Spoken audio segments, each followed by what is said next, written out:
ऑगस्टचा मध्य उलटून गेलाय, पण पावसाचा जोर मात्र अजूनही हवा तसा दिसत नाहीये. कारण गेल्या वर्षीच्या तुलनेत 33.8% कमी पर्जन्यमानाची नोंद झालेली आहे. नाशिक आणि पुणे या विभागातील पावसाची प्रतीक्षा कायम आहे. अहमदनगर, सातारा आणि सांगली या जिल्ह्यांमध्ये टंचाई वाढत चालली आहे. राज्यातली 329 गावं आणि 1273 वाड्यांना 351 टँकरद्वारे पाणी पुरवठा करावा लागतोय. तर ऑगस्ट महिन्यामध्ये केवळ राज्यात नाही तर देशातही पावसानं आता चिंता वाढवलेली आहे. देशात ऑगस्ट महिन्यात तब्बल 36% कमी पाऊस झालाय, तर महाराष्ट्रातलं पर्जन्यमान तब्बल 70% कमी आहे.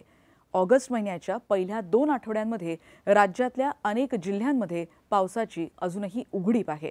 हवामान विभागानं दिलेल्या माहितीनुसार देशात 1 ते 14 ऑगस्ट या काळात सरासरी केवळ 86% पाऊस पडलाय.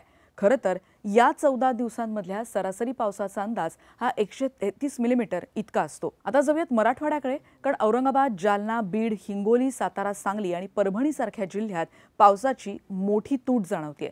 मराठवाड्यात ऑगस्टमध्ये 85%हून कमी पावसाची नोंद झाली आहे आणि ज्यामुळे पिकांनी माना टाकायला सुरुवात केली आहे.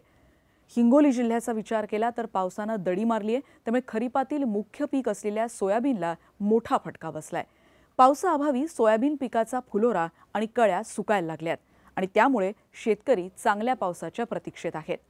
तर लातूर जिल्ह्यामध्ये पावसानं गेल्या 20 दिवसांपासून ओढ दिली आहे, त्यामुळे पिकं करपण्याच्या मार्गावर आहेत. अर्धा पावसाळा संपत आला तरी केवळ 320 मिलीमीटर पाऊस पडल्याची इथे नोंद झाली आहे. पावसानं दडी मारल्यामुळे खरीप हंगामातली पिकं धोक्यात आली आहेत आणि त्यामुळे शेतकरी आता मोठ्या पावसाच्या प्रतीक्षेत आहेत.